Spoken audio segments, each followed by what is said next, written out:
Yes, people. DJ Sky, I'm back on the ones and twos once again.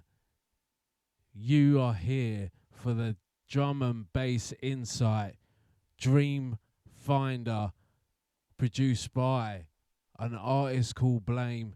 This one, ladies and gentlemen, for me, is one of the best drum and bass and atmospheric tracks. Now, before we get into this, big up to everyone that's been supporting this platform throughout the mixes last year to even this year. Has been fantastic. The engagement has been great. Let's keep that up. Keep liking, keep commenting, keep subscribing.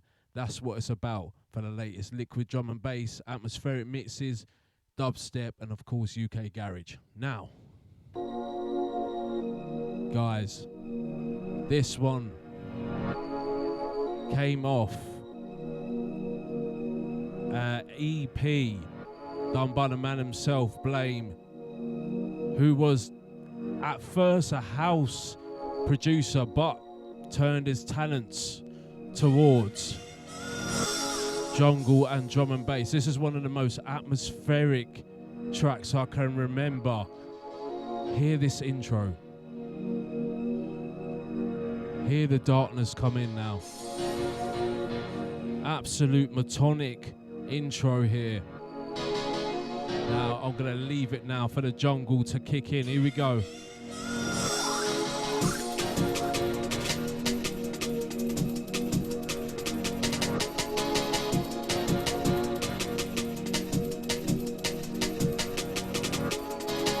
You knew what you wanted to do with this. Okay, this is magic. 1995, people, that's what we're saying.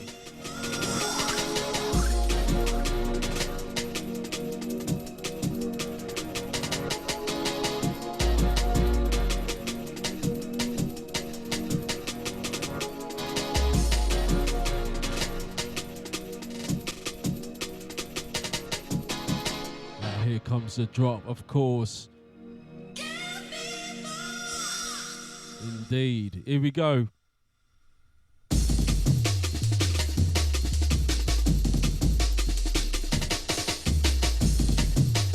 Now, guys, when I heard this tune for the first time, and it was recently actually, because I'm a late bloomer, okay, to this stuff. So we're talking 2018. I was going on basically a drum and bass throwback. I was listening to origins of drum and bass and, you know, jungle, the early 90s. I was only a baby back then. I was a young kid back then, so I wasn't exposed to what was going on. So when I came across this track and this EP, I tell you, Subcommittee, okay, that's what the actual EP is called from Blame. This was absolute magic, I tell you.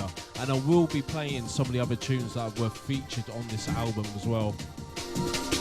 But just hear it, man. It's like a space adventure, you know what I mean? Can you imagine like being in space and hearing stuff like this? It's so unreal. It's so outwardly, yeah? Like it was created for space travel, bruv. If you were to go to another universe, that's exactly the type of impression I get from this intelligent drum and bass era. Atmospheric jungle as well, very hard to come by, but this one captures it perfectly. And we go again. Right, people, so we're gonna look into what went on behind the scenes and what the general public thought of it, the drum and bass listeners of back then. So here we go. Oh yes. This is why I love Discogs, because you get to see who was in the background, you know, even the people that were monitoring and stuff like that, and samples, engineering, stuff like that. So this album, okay, we're going to talk about the album, had 4 tracks on it, engineered by Simon Doonan Chu, obviously written by Blame, came out in 1995, guys, and there was a few pressings as well. as you would do. There's a white label here. Look at that. And Moving Shadow was just a ridiculous label for this type of stuff, boy. I've got so many tracks. So we're just gonna look at some of these comments right now. And some of them will be talking about other tracks, but it's gonna pretty much sum up exactly how this album was perceived at the time. And here we go. We're going to start off with this Breakbeat Scientist now. So, he says, Blame's Subcommittee EP is an absolute slept-on gem and a strong 4-tracker too. I will play that. With not a single dud on there. The EP optimizes the early 90s intelligent jungle sound perfectly.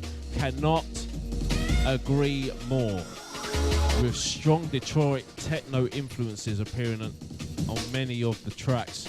Groove Research, which is, I would say, just as good as this one. The addition of the jungle reworking of Blame's 1992 classic with Music Takes Me. Unfortunately, we don't have that one at the minute, but bear with me. Makes this an essential secret weapon for any classic jungle set. If I had to choose a favourite, then Dreamfinder would be the pick of the bunch, no doubt about it. With its stuttering Amon's soulful female vox, deep bass pulses, and more importantly, those gorgeous emotive pads. I totally agree. This track is purely spine-tingling in my opinion.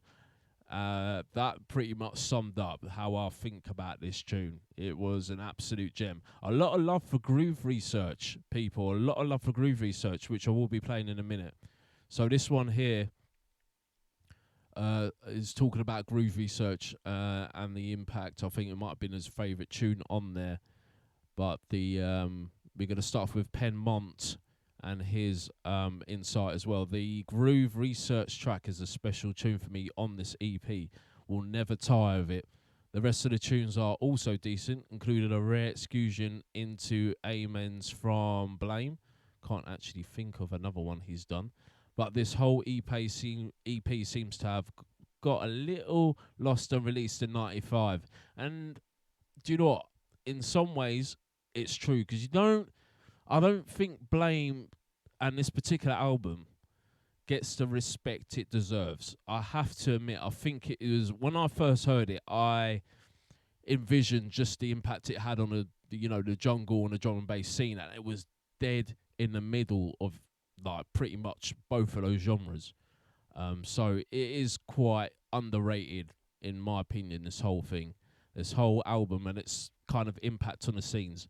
So on Groove Research, pad strings into intro builds beautifully with simple but infectious tone melody, leading into layered shuffling breaks, a Blame signature bass line, and killer breathly vocals. Wow, this guy knows how to detail a track. Absolutely love this track, but never heard it played in the day. Kind of reminds me of Johnny L style track of This Time EP. More recently, has cropped up a few times on the Excellent DJ Tracks and Nucleus Catch, a Groove show. So, guys, this is Groove Research. This is what most of these commentators are talking on. This also came off the album, and in my opinion, just such a laid-back transition into the soulfulness of what makes jungle and drum and bass just chilled, in my opinion. This has an atmospheric feel. This has a space feel. I've featured it in a few sets myself, and this captures it perfectly, guys. Just listen to this beautiful intro right here. It's a long one, so bear with me.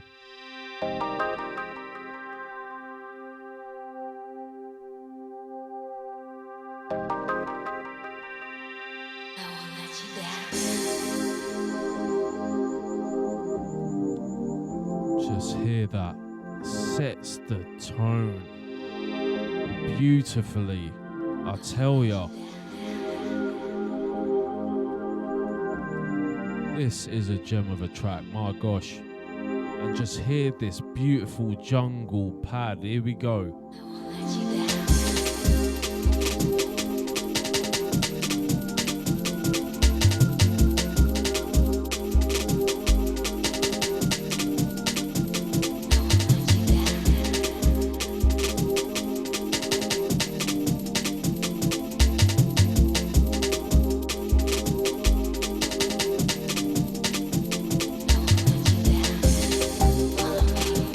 Dreamy, guys, that is dreamy. This one, Groove Research. If you've never come across this album, I'd definitely recommend it. Most of the tunes you can find on YouTube anyway, but it really is absolute perfection. I think I've got something else on this as well. Just gonna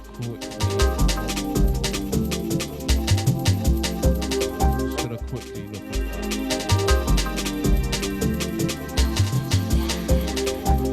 Because it just gives such a feeling of space travel. For some reason, 95, and this is why I love this genre, and this is why I keep coming back, because the feeling you get from it, man, especially with what's going on now, it just takes you away. It really does. Wow, to find this one, boy. And it's just not too heavy as well. That's the thing. This tune is not heavy at all.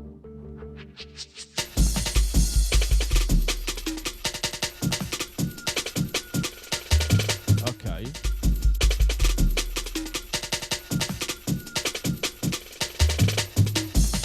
So just quickly,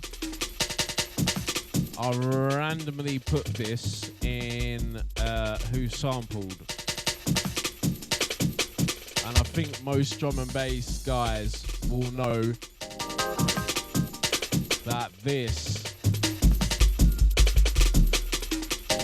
had samples from these two tracks here.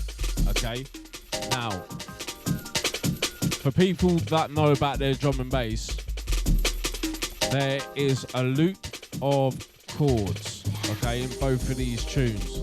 A loop of music, a loop of drums, so to speak. And it really is the DNA of drum and bass. If you've ever heard this sample before, it's actually crazy to think about, but in some ways it's not. Once again, the UK scene, sampling's always been a big thing, even in American music and stuff like that, of course. But to think about taking drums from these two pieces of music and putting it together, speeding it up, my gosh. This is why I love UK music, man. UK underground music, especially from back in the 90s. There's still some great music now, but when I think about what some of these artists were doing, it's absolutely incredible, and it blows me away when I actually look into depth. When you keep looking into certain genres and where their origins came from, you can't help but be blown away, because people, for some reason, in the 90s, it seems like there was an awakening electronic music, awakening of creativity, and people took it to another level. Even in its early development, can you imagine that? Obviously, electronic music's always been about, okay? It's always been from what, late 80s, would you say? Mid to late 80s, it's always been about, but something happened in the 90s, something happened, and I'm still trying to look on what that was. I'm still trying to find out what that was, guys. Anyway, this is Blame Groove Research. We just on Dreamfinder. This is DJ Sky's Insight. We will be back very soon with a dubstep insight, okay? And then a UK garage one after that. Adios.